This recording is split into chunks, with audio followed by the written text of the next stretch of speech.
Hello बच्चों, good morning, most most welcome, अभिनंदन, नमस्कार। आज की हमारे इस हिंदी की क्लास में जो कि 15वां एपिसोड है और इसमें अपन करेंगे चैप्टर वाइज एक साइड से पूरा रिवीजन। और आज का हमारा पहला चैप्टर है हरिवंश राय बच्चन साहब की दोनों कविताएं आत्मपरिचय और दिन जल्दी जल्दी ढलता है। इसमें हम चैप्टर नहीं पढ़ेंगे, केवल प्रश्न आंसर करेंगे। जितने भी प्रश्न उत्तर है इस टॉपिक से जो इम्पोर्टेंट बन सकते हैं वो हम कंप्लीटली करने वाले हैं। और अगर जो इसमें हमने लिए हैं वो इस टाइप के प्रश्न हैं कि अगर दूसरा प्रश्न भी इसमें से आ गया तब भी आप कर लोगे। मैं एक्सप्लेन करूंगा अच्छी तरीके से, बहुत इंटरेस्टिंग तरीके से, और एक एक प्रश्न अपन ढंग से पढ़ने वाले हैं।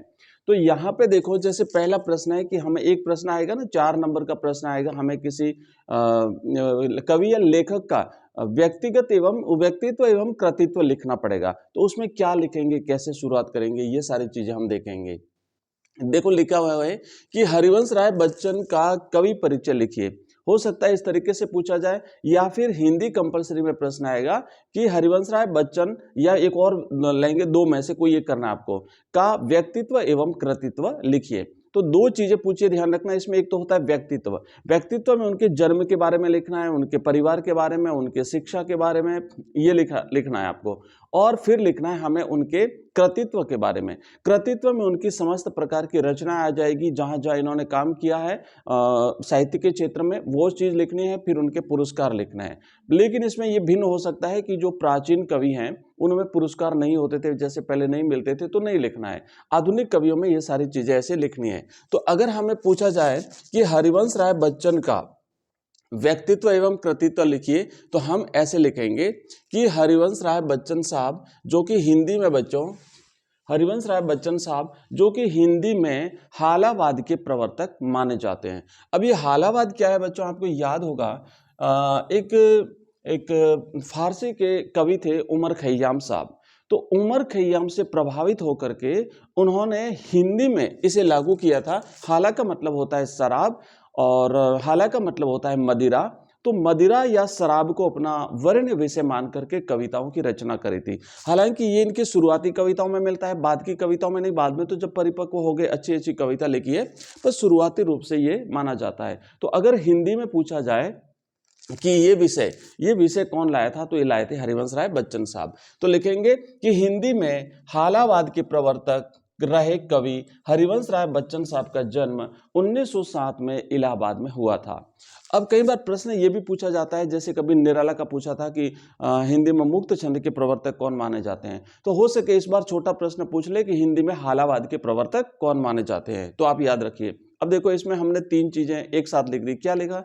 हालावाद के प्रवर्तक लिख दिया, इनका जन्म 1907 में हुआ था लिख दिया, और जन्म इलाहाबाद में हुआ था ये लिख दिया। तो कोशिश ऐसे करो कि कम से कम शब्दों में ज्यादा से ज्यादा चीजें अपन दे सकें। तो एक बार फिर से आगे बढ़ते हैं। उच्च शिक्षा प्राप्त कर ये प्राध्यापक और शिक्षा मंत्रालय में हिंदी विशेषज्ञ रहे थे। तो अभी इन्होंने कहाँ काम किया था वो भी हमने लिख दिया, जन्म लिख दिया, काम कहाँ किया कि इन्होंने यहाँ पे काम किया था, और आकाशवाणी में भी इन्होंने काम किया था। तो ये हमने लिखा कि हिंदी के प्राध्यापक भी रहे थे और शिक्षा मंत्रालय में भी इन्होंने काम किया था। फिर क्या करते हैं कि छायावाद की लाक्षणिक वक्रता की बजाय सीधी सादी जीवंत भाषा में और संवेदना से युक्त गेय शैली में अपनी बात कही थी। अब क्या होता है कि जो छायावाद का युग था ना, उससे बाहर निकलते हैं ये लोग, ये कवि, और छायावाद में अलग टाइप की कविता लिखी जाती थी। तो उससे बाहर निकल के सीधी सादी कविताएं लिखने की परिपाटी जो है वो इन्होंने ही शुरू करी थी। व्यक्तिगत जीवन में घटी घटनाओं की सहज अनुभूति, ईमानदार अभिव्यक्ति बच्चन जी की कविताओं में प्रकट हुई है, क्योंकि इनके जीवन में जो घटित हुआ था उसी को अभिव्यक्त किया है। पहली पंक्ति जैसे इनकी आत्मपरिचय कविता है, उसमें कहते भी तो ना कि जग जीवन का भार लिए फिरता हूं, फिर भी जीवन में प्यार लिए फिरता हूं। तो अपने जीवन की घटनाओं की ही अभिव्यक्ति अपनी कविताओं के माध्यम से करती हैं। अब हम बात करेंगे इनकी प्रमुख रचनाओं की। तो इंपोर्टेंट ध्यान रखना, इसमें ऑब्जेक्टिव टाइप में भी ये रचनाएं जो है ना, इतनी सारी रचनाएं, इसमें से ये पूछा जा सकता है, मान लीजिए 3 रचनाएं दे दी, तो उसमें से एक कौन सी नहीं है ऐसे पूछ लिया जाए, या फिर कोई 3 अलग देंगे और इसमें से कौन सी एक है ऐसे प्रश्न पूछ लिया जाए। तो इनकी प्रमुख रचनाएं इस प्रकार है, वो है मधुशाला, मधुबाला, मधुकलश। अब 3 तो मधु से ही है, मधुशाला, मधुबाला, मधुकलश। फिर आता है निशा निमंत्रण, ये एक गीत है।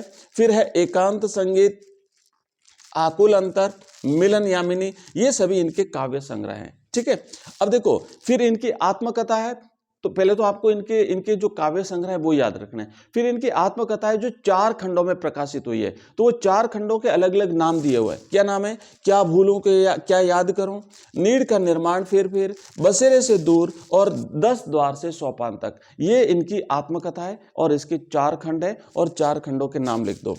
फिर आपको लिखना है प्रवासी की डायरी, ये इनकी एक डायरी है, और इत्यादि रचित संसार।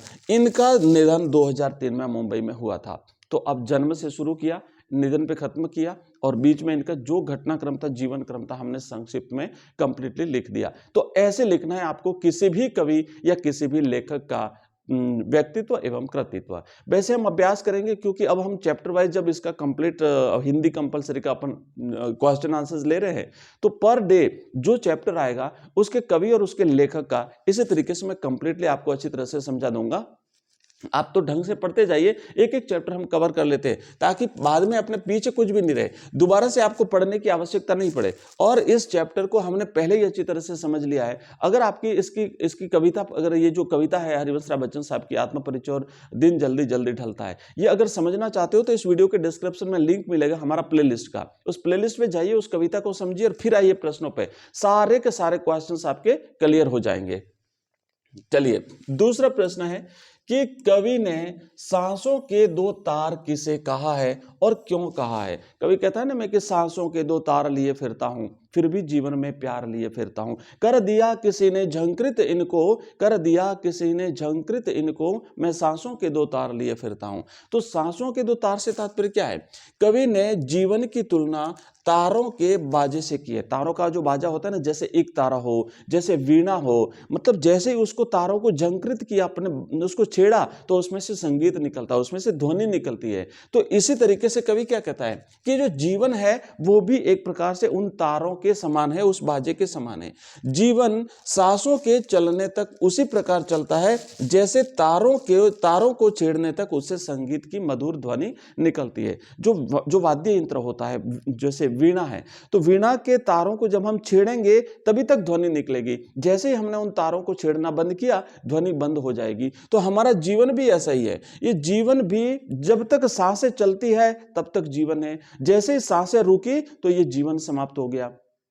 तो जैसे अलतार जो बाजे होते हैं ना वो अलग अलग होते हैं, जैसे कोई एक तारा होता है, कोई 2 तार वाला होता है, कोई 3 तार वाला होता है।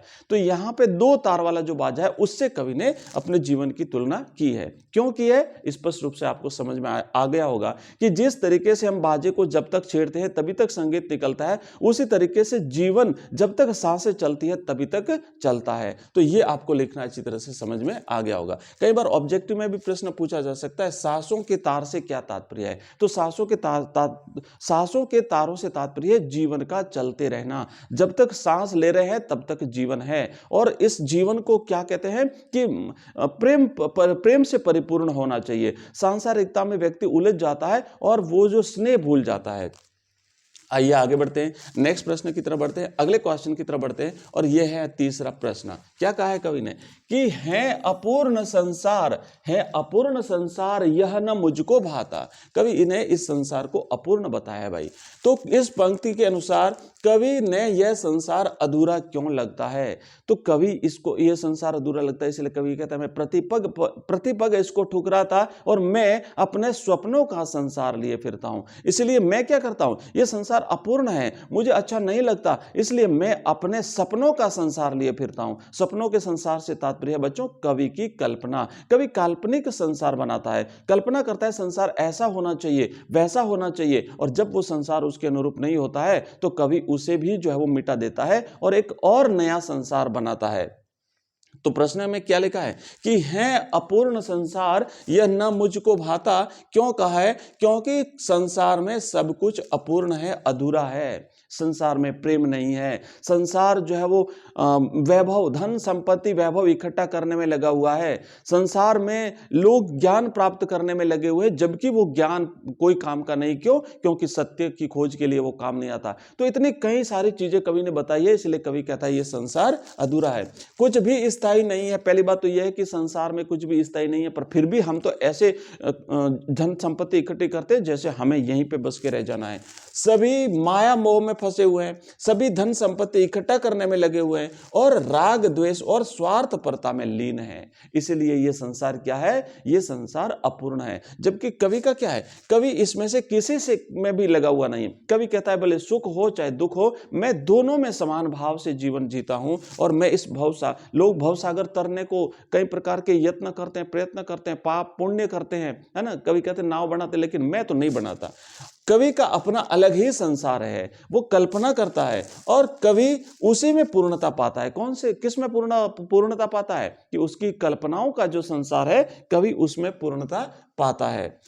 आगे क्या कहता है? क्योंकि मानव जीवन में प्रेम का सर्वोपरि महत्व है और जीवन की सरलता सरसता सब प्रेम पर ही टिकी हुई है। इसलिए कवि कहता है मैं प्रेम का संदेश देता हूं और मैं स्नेह सुरा का पान किया करता हूं। कवि कहता है कि प्रेम होना चाहिए हमारे जीवन में। कवि को ऐसा कोई प्रेमी हृदय नहीं मिला जिससे वह अपनी भावनाएं व्यक्त कर सके, इसलिए उन्हें यह संसार अपूर्ण लगता है। ठीक है, तो ये हमने किया है ये क्वेश्चन। अब बच्चों वैसे क्वेश्चन तो मैंने लिए थे टोटल 10, लेकिन टाइम को ध्यान में रखते हुए मैं यहीं पर क्लास को क्लोज कर रहा हूं। बाकी बचे हुए जो इसके क्वेश्चन है ये नेक्स्ट क्लास में हम लेंगे।